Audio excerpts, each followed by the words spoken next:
ഇന്ന് ഞാൻ നല്ലൊരു പരിപ്പ് കറി അല്ലെങ്കിൽ പയറ് കറി എന്നൊക്കെ പറയാം, നല്ല ടേസ്റ്റോട് കൂടി വളരെ വേഗത്തിൽ തന്നെ നമുക്ക് തയ്യാറാക്കാൻ പറ്റും. വളരെ ടേസ്റ്റിയാണ്. അതുപോലെ തന്നെ ചോറിൻ്റെ കൂടെ കഴിക്കാം, ചപ്പാത്തിയുടെ കൂടെ കഴിക്കാം. വളരെ പെട്ടെന്ന് തന്നെ നമുക്ക് തയ്യാറാക്കി എടുക്കാൻ പറ്റും. ഇതൊന്ന് വേവിച്ച് കിട്ടുന്ന താമസം മാത്രമേ ഉള്ളൂ. നമുക്ക് പെട്ടെന്ന് തന്നെ തയ്യാറാക്കാം. പിന്നെ ഞാൻ എൻ്റെ രീതിയിലാണ് ഇത് വെക്കുന്നത്. നമ്മൾ സാധാരണ പരിപ്പ് കറി വെക്കുന്ന പോലെ തന്നെയാണ്. പിന്നെ ഈ പരിപ്പെന്ന് പറയുമ്പം ഞാൻ ഇവിടെ എടുത്തിരിക്കുന്നത് മൂങ് ദാലാണ്. മൂങ് ദാൽ എന്ന് പറഞ്ഞാൽ കടയിൽ കിട്ടും, പാക്കറ്റിൽ ഞങ്ങൾക്കിവിടെ മൂങ് ദാൽ എന്ന് എഴുതി പറഞ്ഞ്. ഇത് പച്ചപ്പയറിൻ്റെ ചെറുപയറിൻ്റെ പരിപ്പ് ആണിത്. തൊലി കളഞ്ഞിട്ടൊക്കെ അവർ പോളിഷ് ചെയ്തെടുക്കുന്നതാണ്. മൂങ് ദാൽ എന്ന് പറഞ്ഞ് ഞങ്ങൾക്ക് പാക്കറ്റ് കിട്ടും. ഇത് നാട്ടിൽ കിട്ടുമെന്ന് എനിക്കറിയത്തില്ല. നാട്ടിൽ കിട്ടുമെങ്കിൽ തീർച്ചയായിട്ടും നിങ്ങൾ വാങ്ങിച്ച് ഇതുപോലെ കറി വെച്ച് നോക്കുക. വളരെ ടേസ്റ്റിയാണ്, അതുപോലെ തന്നെ ഹെൽത്തി അല്ലേ. ചെറുപയറെന്ന് പറയുമ്പോൾ നല്ല ഹെൽത്തി ആയിട്ടുള്ള സാധനമല്ലേ. നമുക്ക് പെട്ടെന്ന് തന്നെ തയ്യാറാക്കാൻ പറ്റും. ഞാനിതെല്ലാം ഒന്ന് കഴുകിയെടുക്കുന്നുണ്ട്. കഴുകിയെടുത്തിട്ട് കുക്കറിലൊന്ന് വേവിക്കണം. കുക്കറിൽ വേവിക്കുമ്പോൾ പെട്ടെന്ന് തന്നെ വെന്ത് കിട്ടും. ഇത് 2-3 പ്രാവശ്യം ഒന്ന് കഴുകിയെടുക്കുക. കഴുകിയെടുത്തതിന് ശേഷം കുക്കറിലൊന്ന് വേവിച്ചെടുക്കുക. വളരെ പെട്ടെന്ന് തന്നെ നമുക്ക് തയ്യാറാക്കാൻ പറ്റും.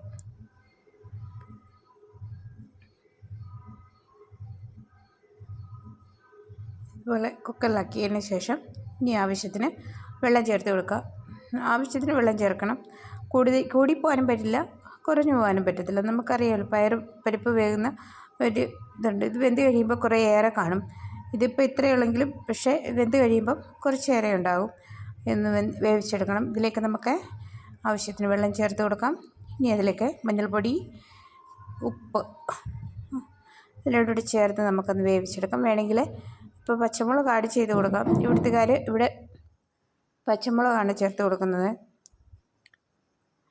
ഇതിലേക്കിനി ഇത് നമുക്കൊന്ന് അടച്ച് വേവിച്ച് എടുക്കാം. ഇതുപോലെ ഞാനിതൊന്ന് വേവിച്ചെടുത്തിട്ടുണ്ട്.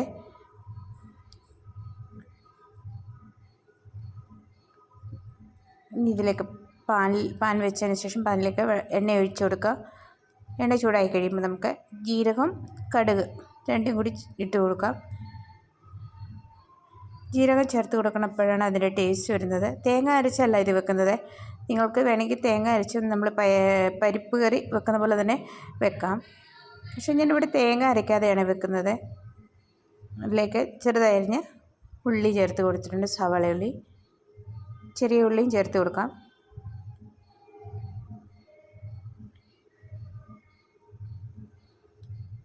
ഇനി ഇതൊന്ന് നല്ലോണം മൂത്ത് കഴിയുമ്പം ഇതിലേക്ക് നമുക്ക് വെളുത്തുള്ളി ഇഞ്ചിയുടെ പേസ്റ്റ് കൂടി ചേർത്ത് കൊടുക്കാം.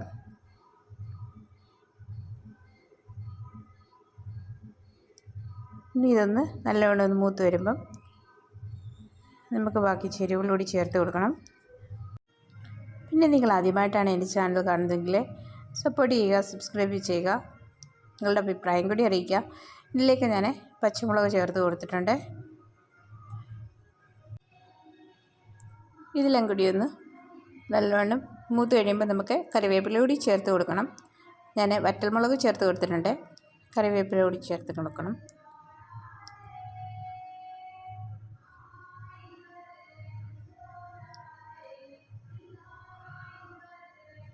കറിവേപ്പില ചേർത്ത് കൊടുക്കുക.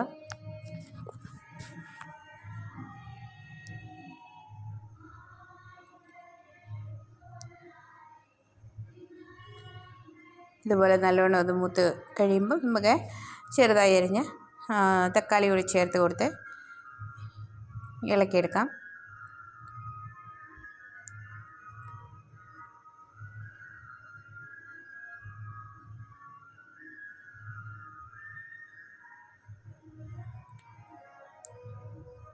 ഇനി ഇതൊന്ന് നല്ലവണ്ണം ഒന്ന് വാടിക്കഴിയുമ്പം അല്ലെങ്കിൽ ഒന്ന് തക്കാളി ഒന്ന് സോഫ്റ്റായി കഴിയുമ്പോൾ ഇതിലേക്ക് നമുക്ക് ഇനി പൊടികൾ ചേർത്ത് കൊടുക്കണം.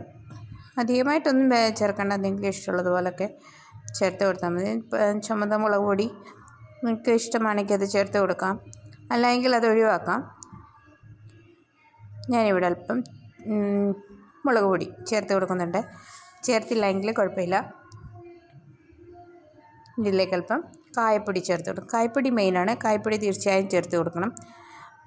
പരിപ്പ് ഇതൊക്കെ കറി വെക്കുമ്പം നമ്മൾ കായപ്പൊടി ചേർത്ത് കൊടുക്കുമ്പോൾ ഇത്രയും ടേസ്റ്റ് കിട്ടും.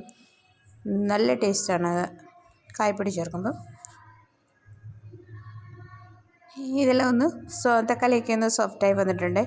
ഇതിലേക്ക് നമുക്ക് നേരത്തെ വേവിച്ച് വെച്ച പരിപ്പല്ല പയർ അത് ചേർത്ത് കൊടുത്ത് കഴിഞ്ഞ് നമുക്കിതൊന്ന് ഇളക്കി എടുത്താൽ മതി. തിളച്ച് വരുന്നവരെ പെട്ടെന്ന് തന്നെ തയ്യാറാക്കാൻ പറ്റും. നിങ്ങൾ വേഗത്തിൽ തന്നെ നമുക്ക് പിന്നെ നാട്ടിലെല്ലാവരും തേങ്ങ അരച്ചൊക്കെയല്ലേ കറി വെക്കുന്നത്. എന്നാൽ ഇങ്ങനെയൊന്നത് ഒരു പ്രാവശ്യം ഒന്ന് തയ്യാറാക്കി നോക്കുക. വളരെ പെട്ടെന്ന് തന്നെയാകും. അതുപോലെ തന്നെ വളരെ ടേസ്റ്റിയാണ്. കായം ചേർത്ത് കൊടുക്കണം. കായം മെയിനാണ് ഇതിനകത്ത്. പയറാണെങ്കിലും പരിപ്പാണെങ്കിലും വെക്കുമ്പോൾ നമ്മൾ കായം ചേർത്ത് കൊടുക്കണം തീർച്ചയായിട്ടും. ഇതിലേക്ക് നമുക്ക് മല്ലിയില ഉണ്ടെങ്കിൽ ചേർത്ത് കൊടുക്കുക, അല്ലെങ്കിൽ അത് തീർച്ചയായിട്ടും ഒഴിവാക്കാം. എല്ലായിടത്തും ഒന്നും മല്ലിയില കിട്ടത്തില്ല. അതുകൊണ്ട് മല്ലിയില ഇല്ലെങ്കിൽ കുഴപ്പമില്ല, നല്ല ടേസ്റ്റോടെ തന്നെ കഴിക്കാൻ പറ്റും. ഞങ്ങൾക്കിവിടെ പിന്നെ എപ്പോഴും മല്ലിയില കിട്ടും, ഏത് സീസണിലും കിട്ടും. അതുകൊണ്ട് ഞങ്ങൾ ഏത് കറിക്കും മല്ലിയില ചേർക്കും. ഇല്ലാത്തവർ തീർച്ചയായിട്ടും അത് ഒഴിവാക്കാം. അപ്പോൾ നിങ്ങൾക്ക് എൻ്റെ വീഡിയോ ഇഷ്ടപ്പെട്ടോ? ഈ വീഡിയോ എങ്ങനെയുണ്ട്? നിങ്ങളുടെ അഭിപ്രായം കൂടി അറിയിക്കുക. അപ്പോൾ നമുക്ക് അടുത്ത വീഡിയോയിൽ കാണാം. ഓക്കെ.